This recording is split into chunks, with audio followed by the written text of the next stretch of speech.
Olá, você que está a fim de papo, seja muito bem-vinda, seja muito bem-vindo a mais um episódio do nosso canal.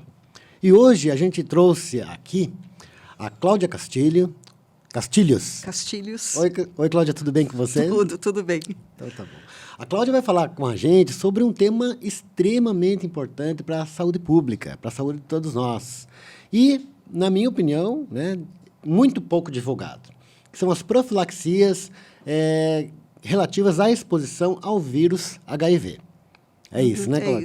É isso mesmo. Bacana. A Cláudia, ela é graduada em enfermagem aqui, pela UEPG, né? Com especialização em saúde coletiva e é coordenadora do projeto Acalanto. A gente vai falar um pouquinho sobre esse projeto, né? Que atende gestantes que vivem com HIV e crianças expostas ao HIV no município de Ponta Grossa. Bem, vamos começar já com essa história do projeto Acalanto aí, Tá né? certo. O que é esse projeto Acalanto, Cláudia? Então, o projeto Acalanto, ele foi criado em 2017, quando a equipe viu a necessidade de acolher essa gestante, olhando para ela sobre diversos ângulos sociais, da saúde, da mulher, porque é uma população vulnerável, né? Então, todos os meses a gente realiza reuniões com elas, tendo como caminho os Círculos da Paz, que é um projeto da Justiça Restaurativa. Ah, que bacana. Né? Agora, nessa sexta-feira, a gente vai fazer pintura gestacional nelas, então já fizemos book fotográfico, sempre com a ideia de que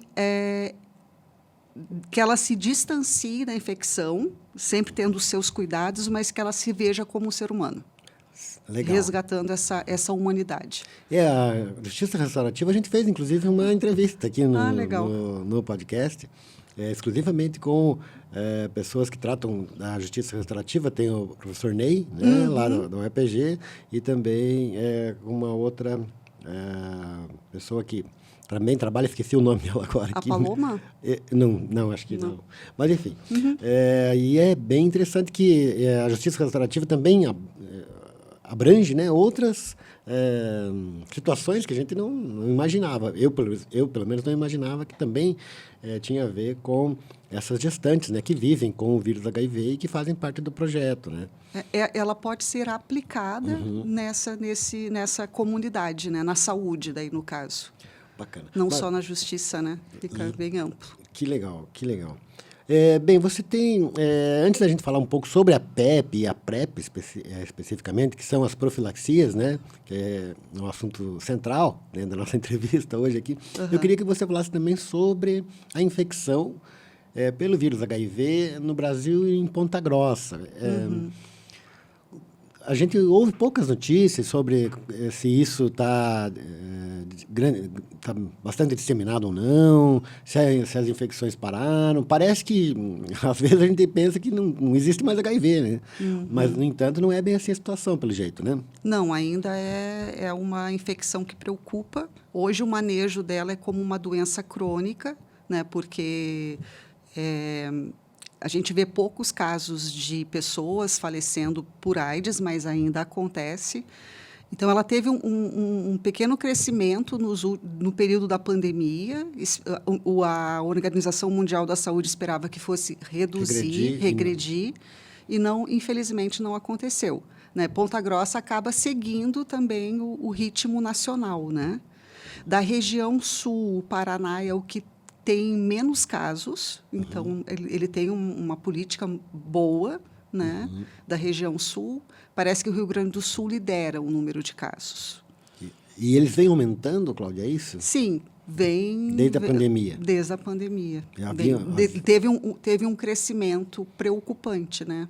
Porque se esperava até 2030 que já tivesse a sua eliminação, né? Mas... Há alguma estatística, assim, mais ou menos, quantas pessoas vivem hoje com o vírus HIV em Ponta Grossa? Uma estimativa, mesmo que não seja uma estatística perfeita? É perfeita. Digamos assim, ali, vou usar como referência a saúde pública, ali onde eu trabalho. Hoje a gente está numa média, acho que com umas 13 mil pessoas em tratamento. 13 mil? 3. Ah, 3 mil? 3, uma média de 13 mil pessoas. Média de 1% mais ou menos da população. Em tratamento, né? Em tratamento. Pode ser o número de pessoas infectadas na cidade pode ser bem maior. Sim, porque desconhecem a sorologia, né? Uma que não conhecem, até mesmo, que tem os testes rápidos, que tem as profilaxias, não testam mesmo, se expõem.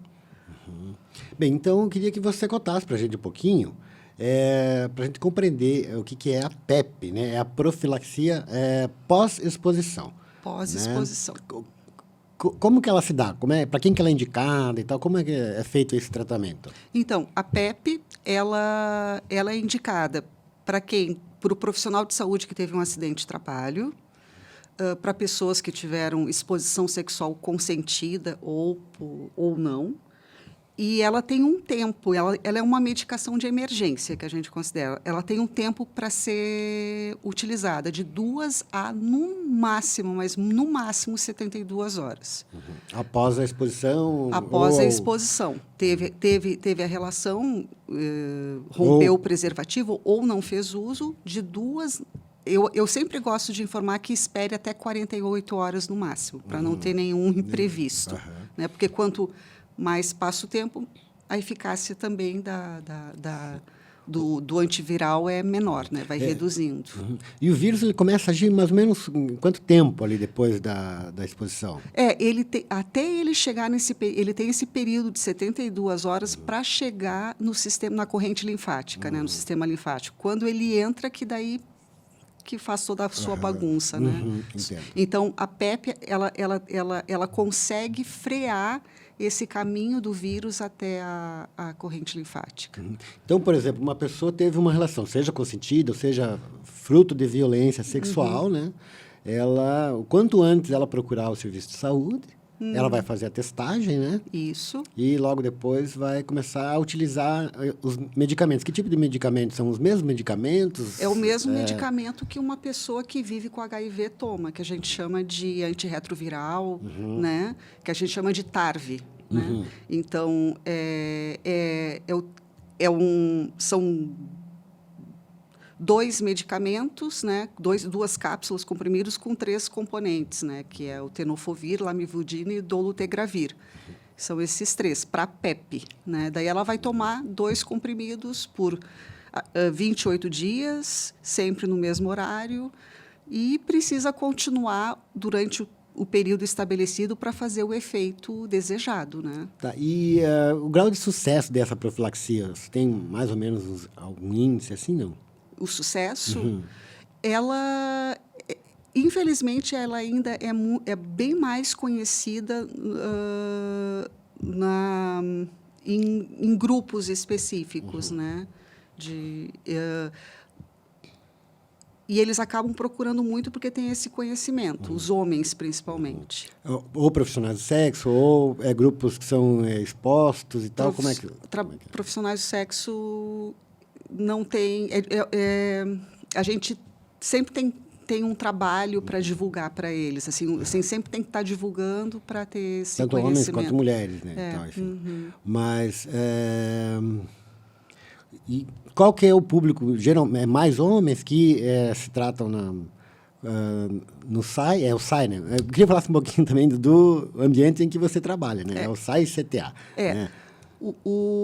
É o Serviço de Assistência Especializada, né? E o Centro de Testagem e Acolhimento. Então, os testes rápidos, eles surgiram, criou-se o CTA para oferecer a testagem, né, para a população.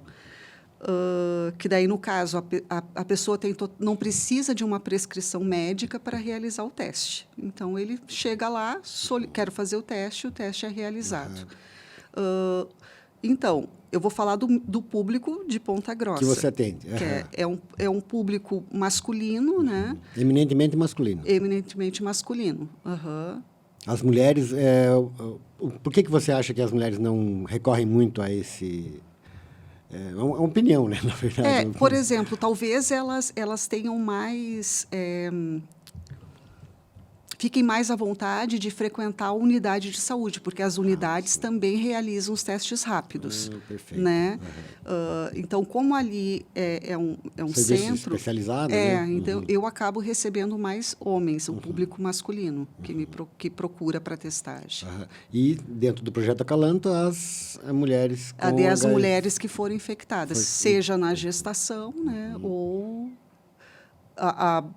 muitas acabam descobrindo o HIV durante a gestação, porque daí precisa do pré-natal, é feito o pré-natal, e a testagem é aplicada nos 3 trimestres e na maternidade também. Então, se a pessoa não precisa eu penso assim, as pessoas não precisam se desesperar, né, logo após uma exposição, né? E nem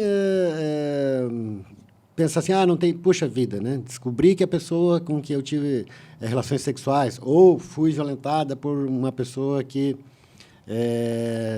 tem o vírus HIV e tal, agora minha vida acabou e tal. Então, não é assim, né? A gente tem um período aí logo após a exposição, de fazer essa profilaxia para tentar frear o vírus, é isso, né? De 2 a 72 horas. Certo. Então, tem um limite. tempo limite, né? Para fazer... Tem que ser rápido, né? A importância de agir rapidamente, né? A importância. Claro que tem pessoas que não vão procurar e vão acabar descobrindo a infecção pelo teste rápido. Certo. Como hoje o manejo do HIV é de uma doença crônica, então a expectativa de vida é uma expectativa boa, né? Tem todo um praticamente apoio. Normal, né? Ou não chega a ser normal? Não chega a ser normal, porque é uma doença crônica com seus... E também tem uma diferença, né, Cláudia, entre a infecção pelo HIV e o desenvolvimento da doença, que a gente chama de AIDS, né? Explica para a gente como é que funciona Então, isso. a infecção, a gente o HIV é o vírus, né? O nome do vírus. A AIDS é quando a pessoa já adquire a imunodeficiência. Então, o organismo está bem comprometido. A maioria chega como portador do vírus, né? Então, ele chega assintomático, mas portadores do vírus. Então, quanto mais cedo é muito importante a pessoa testar com frequência, porque, por exemplo, se ela não se cuida, pelo menos ela vai descobrir com muita antecedência que é portador do vírus. E daí poder fazer o tratamento corretamente para não desenvolver a doença. E também não infectar outras pessoas. Sem dúvida. Porque a pessoa com carga indetectável, ela não infecta. Então, é uma outra forma de prevenção, profilaxia. Isso é interessante, né? Que quando a pessoa estiver sendo tratada, fazendo o tratamento corretamente, caso ela tenha uma exposição com uma pessoa que não é infectada, a possibilidade de ela infectar essa outra pessoa não existe. Não existe, é nula. Muito. Mas, além, claro, do tratamento, existem outras formas, né? As mais tradicionais, vamos dizer assim, de prevenção, né? Acredito que mesmo que a pessoa tenha ciência, né? De que tem o vírus HIV e tal, ela não pode prescindir desses outros cuidados também, né, Cláudia? Ou pode, vamos dizer assim. Digamos assim, a pessoa é portadora do vírus, vive com HIV. Não, ela precisa continuar usando o preservativo, porque tem outras infecções sexualmente transmissíveis. Não é só HIV. Né? Não é. A sífilis, a gente tem um grande problema com sífilis. Muitos casos. A sífilis, a gente imagina que é uma doença que estava superada já. Não. De jeito nenhum? De jeito nenhum. Olha que coisa. Isso é interessante a gente saber, né? De jeito nenhum. Porque os testes rápidos, ele não testa exclusivamente AIDS, né? HIV. HIV, não testa exclusivamente HIV, testa outras doenças. Nós temos, agora na rede pública, a gente tem 4 testes rápidos, né? Para HIV, sífilis, hepatite B e C. São os 4 que nós realizamos. Né? Daí, claro que depois no mundo das ISTs é um universo ali que você... São bem... Por exemplo, eu só queria fazer um comentário na questão da PEP, né? Então, a pessoa solicita e a gente sempre informa que a profilaxia da PEP ela é direcionada para uma situação pontual, aquela relação. Se ela vier a ter outras relações desprotegidas no longo desses 30 dias, ela não está protegida. ela precisa usar o preservativo. Sim. Eu já peguei casos de pessoas que iniciaram a PEP PEP. hoje, semana que vem, na outra semana tiveram outra exposição. Então, elas tiveram que continuar tomando a PEP até dar o prazo. dar o né? prazo de sair da janela, dos 30 dias. Essa janela também é interessante, né? A pessoa pode testar, né, o que a gente chama de janela imunológica, né? Isso. A pessoa pode testar hoje e simplesmente dar negativo, não reagente, que chama. É né? que a gente chama, se ela tiver em janela, a gente chama de falso negativo.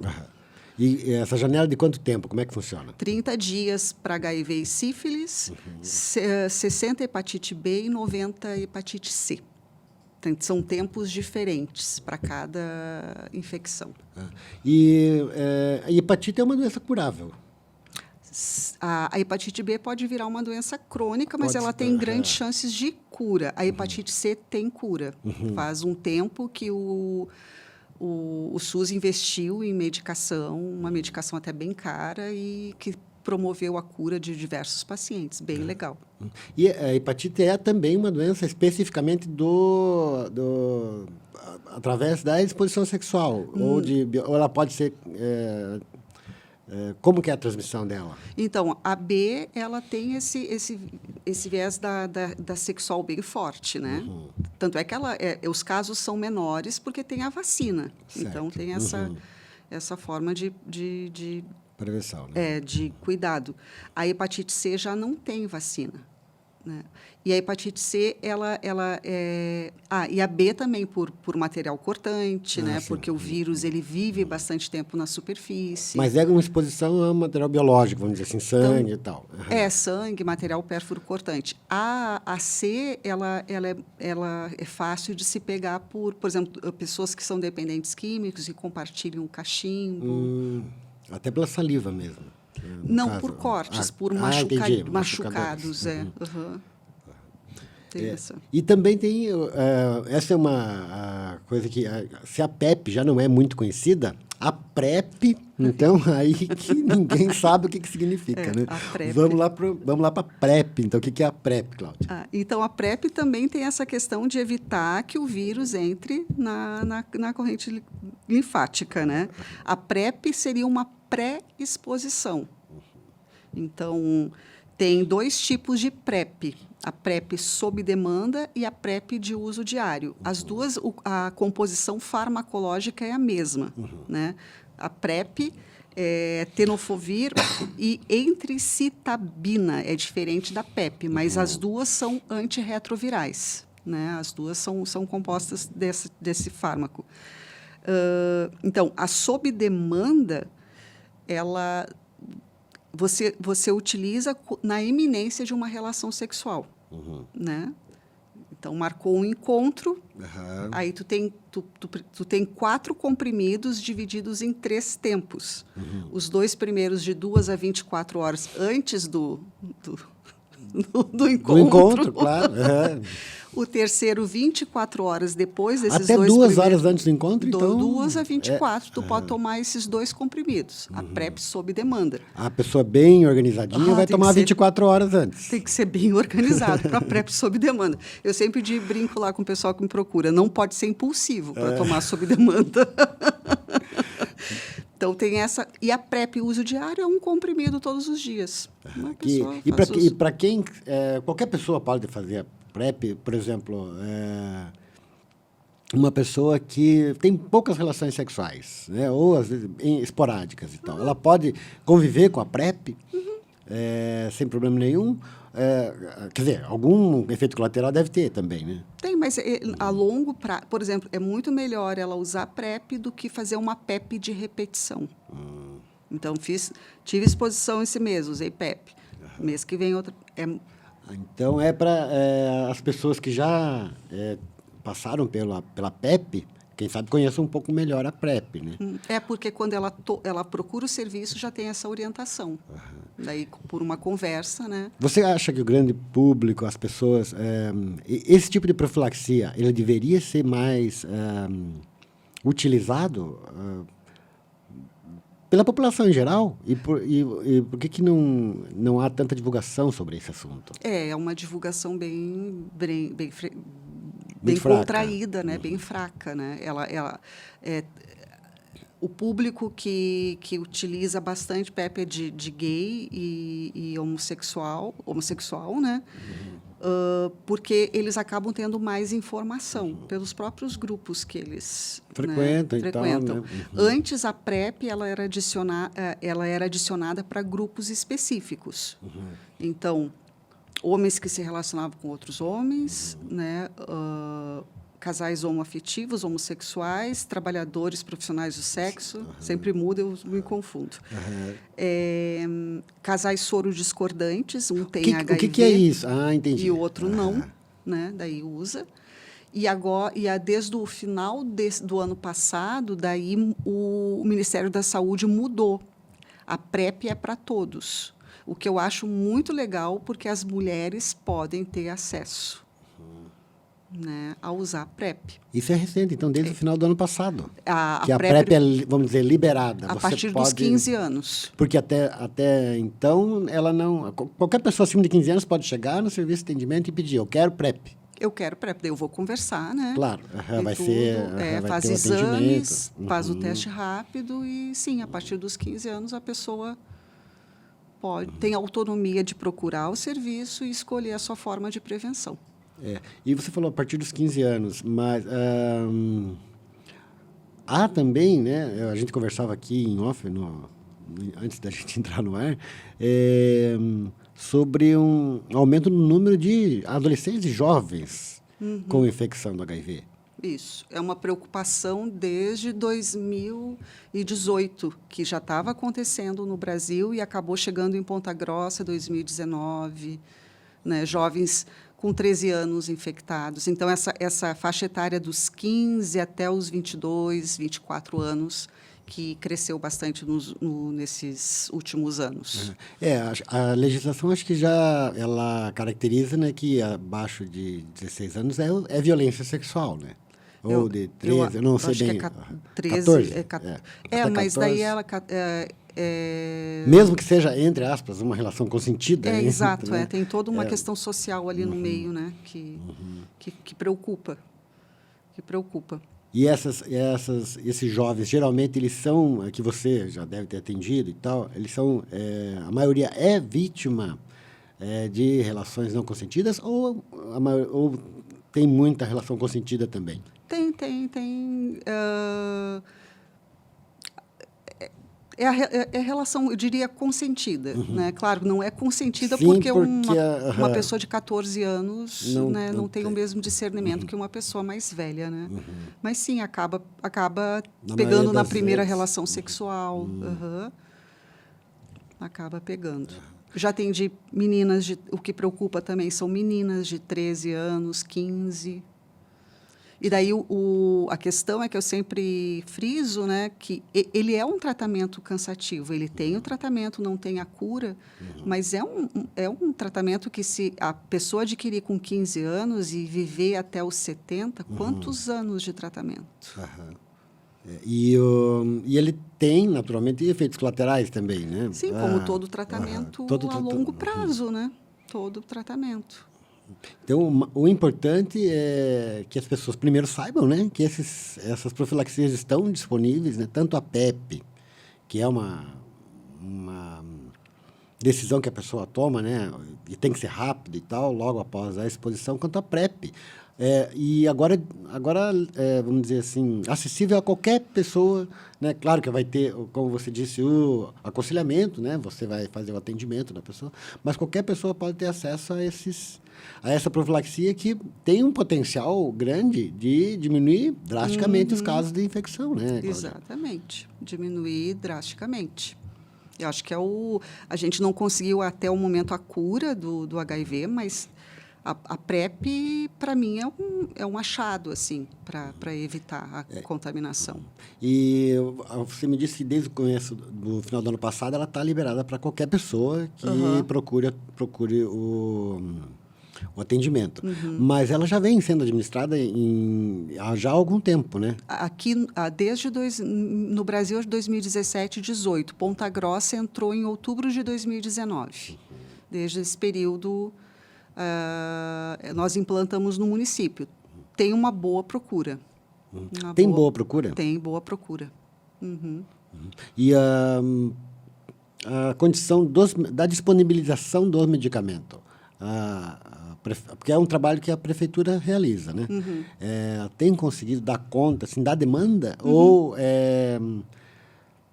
o ideal seria que houvesse mais demanda, né? Também, né? Mais pessoas procurando, mas até o momento tem tido medicamentos suficientes. Sim. Eles vêm, como é que é? Eles vêm do Ministério da Saúde, esses medicamentos, pelo SUS, tudo tratamento pelo SUS, né? Tudo pelo SUS. E as pessoas que, porventura, não quiserem se expor a esse tipo de...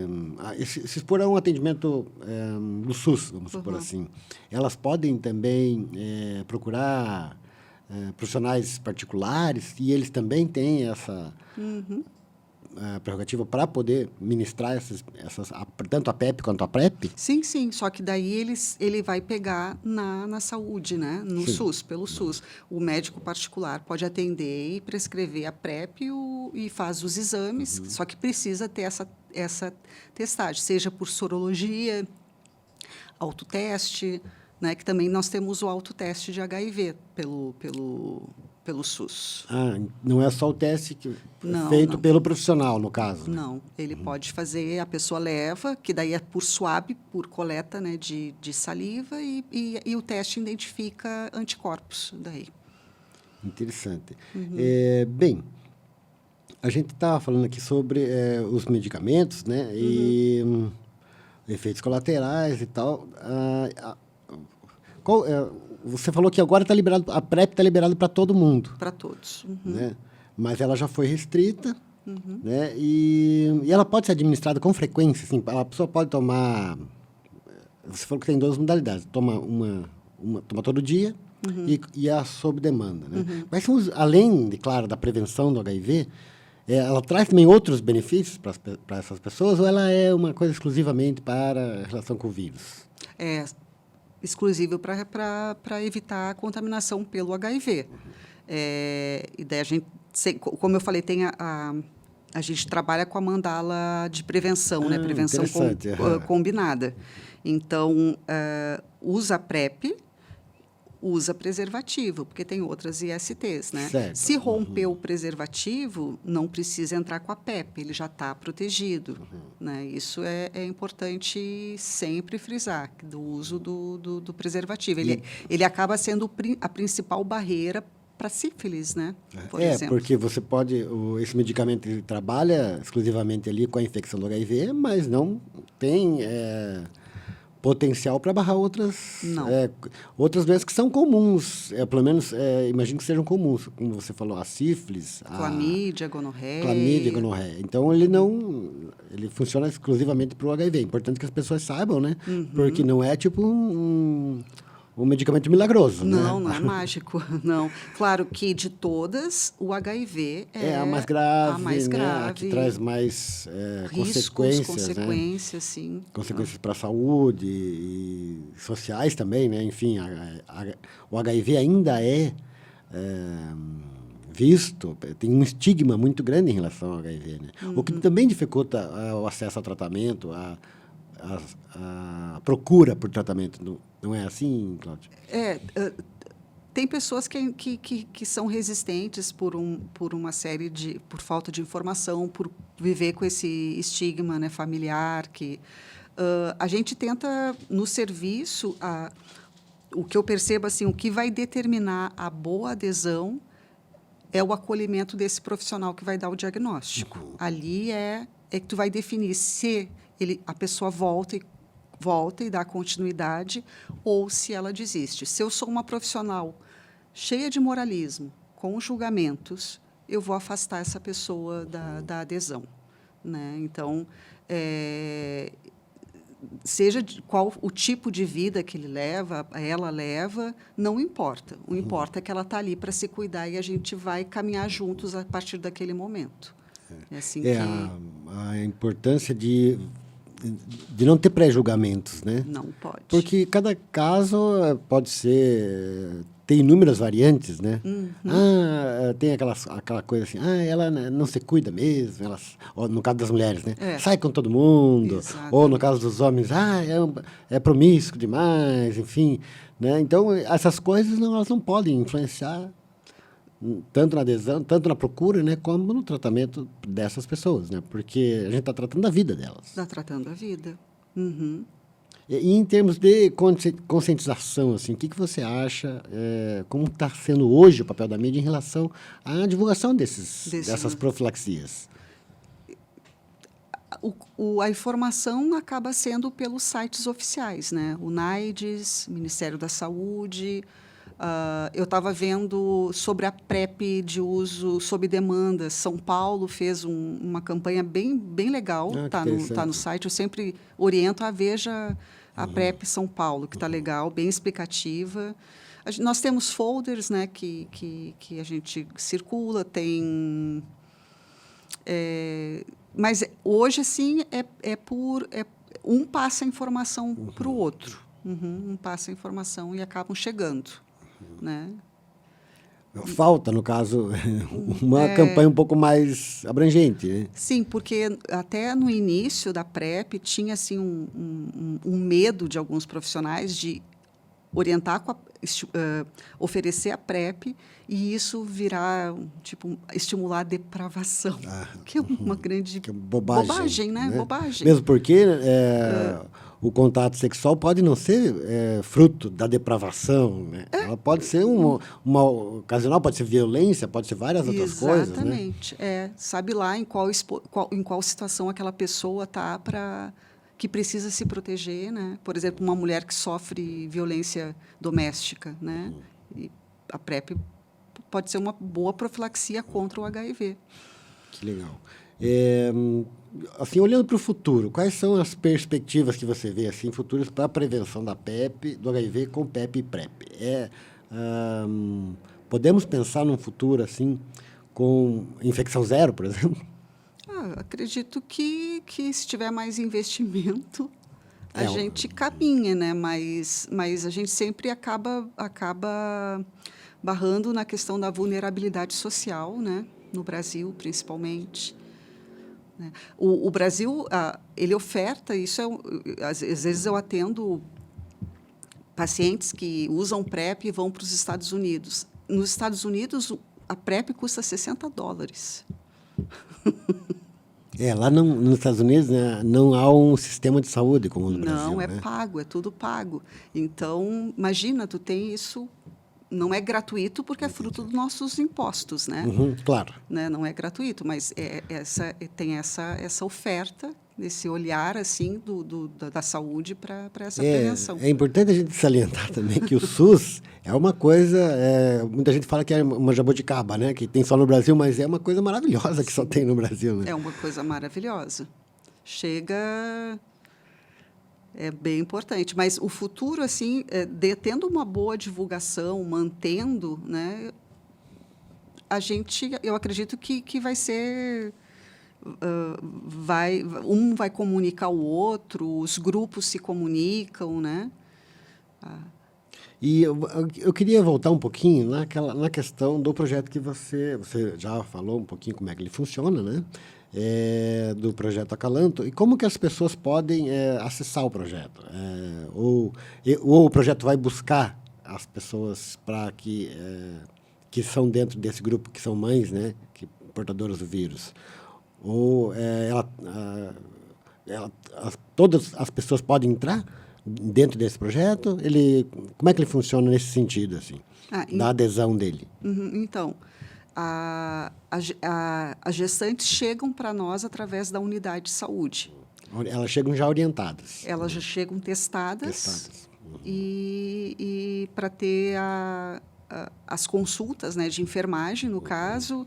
Então, a gente tem uma equipe... Isso acontece no No pré-natal. pré-natal, né? Eu lembro que quando a gente ficou grávido lá em casa, a gente foi fazer o pré-natal e eu fui testada, minha esposa foi testada e tal, né? Tendo a ocorrência de que seja reagente, né? Esses testes, aí ela é encaminhada para o projeto, é isso. Ela é encaminhada para o serviço, onde ela vai ser notificada, né, que a HIV é um agravo de notificação compulsória, então ela é notificada e essa gestante é acompanhada e depois a criança é acompanhada até 1 ano de idade. Então tem esse binômio de criança, né, mãe, bebê. E no momento em que ela se descobre HIV, a gente passa a ter contato com ela. Então, ela entra... aí toda uma equipe monitora essa gestante. Se ela fez as cargas virais, se a carga está indetectável, se ela compareceu nas consultas, como é que está a questão social, doméstica, se ela está passando por violência. E os grupos, essa reunião com elas é para que elas tragam também essas questões, né? Estou apanhando, o que a gente... Então, tem uma escuta nessa roda de conversa. E a possibilidade, ela fazendo o tratamento corretamente, a possibilidade da criança não adquirir o vírus, ela é boa, é pequena, como é que funciona? Se ela faz o tratamento correto, né? Porque a criança, quando nascer, ela também vai tomar, que a gente chama de... Ela também toma o remédio, né? O xaropinho, que a gente chama, que é composto, ela vai tomar por 28 dias. Então, a mãe faz o tratamento, a criança, por profilaxia, toma a medicação também. E vai ter sempre os testes ali para acompanhar, é isso? A criança não faz teste rápido, ela faz carga viral. Porque se ela fizer o teste rápido, vai dar reagente, porque ela ainda tem os anticorpos da mãe. Entendo. Ela não tem infecção, mas tem os anticorpos. Chances dessa criança nascer com o vírus são nulas. Nulas? Nulas. Olha que legal. Nulas. A gente não tem transmissão vertical no município, que é quando a mãe passa para o bebê, seja por via intrauterina, no parto ou amamentação, desde 2017. Daí a Ponta Grossa foi certificada em 2022 com a eliminação da transmissão vertical no município, que nós temos crianças que vivem com HIV, infelizmente. Mas desde 2017 a gente está... Você está me dizendo que as mães com HIV que gestaram de 2017 para cá, nenhuma delas transmitiu para a criança. Transmitiu para a criança. Poxa, é um dado sensacional, sim, né? Sim. Mas em cima tem um caminho, tem monitoramento o tempo todo. É um trabalho grande, né? Vários profissionais envolvidos. Vários profissionais. Tudo dentro desse projeto Acalanto. Dentro desse projeto Acalanto. Até hoje, nós fomos convidar uma que a gente vai fazer pintura gestacional agora, na sexta-feira. E ela, eu já estava com saudade. Então, elas vêm. É bem gostoso. Também tem, por exemplo, as que já ganharam, frequentam, porque a gente traz temas pertinentes a toda gestantes e mães que vivem com HIV com seus filhos pequenos. Engloba tudo isso, né? Toda essa... Que legal. Bem, eu queria que você também falasse, orientar, porque às vezes as pessoas pensam assim, eu já sei tudo que tem que fazer, mas às vezes não sabem, né? Então eu queria que você remarcasse aqui para a gente assim, quais são, né, e a importância dos métodos para a prevenção do HIV. Tá. Primeira coisa é use preservativo. Né? É um mantra. Use preservativo. E quando o Tim Maia falava, leia o livro, então use preservativo. Use preservativo, né? Para se proteger desse dicionário de ISTs, né? Não deu certo, saiu numa balada, não usou o preservativo, no outro dia já procura um serviço para tomar a PEP. Né? Tem de 2 a 72 horas. Óbvio que não vai acontecer de 2 horas depois, mas tem esse período. Eu sempre oriento que espere até 48 horas, não espere as 72 horas. Para exposição sexual consentida, o SAI-CTA, que fica na Comendador Miró, 1420, onde era o antigo IAP. IAP, a gente Instituto tá lá. Ambiental do Paraná. Isso, a gente está lá agora. Nós nos mudamos em dezembro do ano passado. A gente no final, para quem não conhece um pouquinho Motorola, no finalzinho da Comendador Miró, quase chegando na rodoviária ali, né? Isso, ali está o SAI-CTA do município. Ali nós realizamos as testagens rápidas, né, para qualquer... Ela é livre demanda, com um número limitado de atendimentos, né, para dar conta. E, então, a pessoa teve a exposição, procura durante a semana em horário comercial. Se for final de semana, a UPA Santana também presta esse atendimento com essa profilaxia. Daí lá eles também atendem exposição com violência, daí outras situações Porque delicadas. sai que funciona de segunda a sexta. Segunda a sexta. Daí, e como tem essa coisa do horário, a UPA Santana também. Daí ela é 24 horas, né? Daí tem esse outro apoio da saúde para... Mas a PrEP, o acesso à PrEP é exclusivamente no SAI-CTA? A PrEP no SAI-CTA. A PrEP só ali, né? Porque daí a farmácia especializada distribui, ele pode vir da rede privada para pegar a PrEP, né? Ou é atendido ali pela equipe. Né? Hoje, quem pode prescrever PrEP é enfermeiro e médico. São 2 profissionais que prescrevem. A PEP, médico e enfermeiro também. Sempre depois do aconselhamento, mas a pessoa vai ter que passar por esse aconselhamento por uma questão de rotina, né? Mas ela vai ter o direito de qualquer forma, vai ter o direito à PrEP, no caso. Se ela for procurar PrEP, sim. Ali no caso do aconselhamento seriam as orientações. O para o uso. É isso, né? As pessoas não pensem lá, vai ser julgada ou vai ser nesse sentido. Não. Né? O aconselhamento é essa orientação de acordo com o que com a pessoa traz. E a gente vai construindo nesse aconselhamento a melhor forma de prevenção. Né? Por exemplo, uma profissional do sexo, ela pode procurar e dizer assim, olha, eu sou uma profissional do sexo, ou um profissional do sexo e tal, gostaria, daí você vai explicar como é que funciona. Né? Mas uma pessoa que não tem tantas exposições, também tem todo o direito de... Isso aqui é interessante e muito importante para a saúde das pessoas, né? Sem nunca também, como você falou, assim, prescindir de outras... estratégias de prevenção, que é o uso do preservativo também. Daí vale também, que a gente chama agora, tem o preservativo masculino e o feminino, né? Tem essas 2 possibilidades. E o Brasil também disponibiliza quantas unidades a pessoa quiser no serviço, nas unidades de saúde e no SAI também, né? Sim, no SAI também. Sempre tem esse material, sempre está disponível. Teste rápido não falta.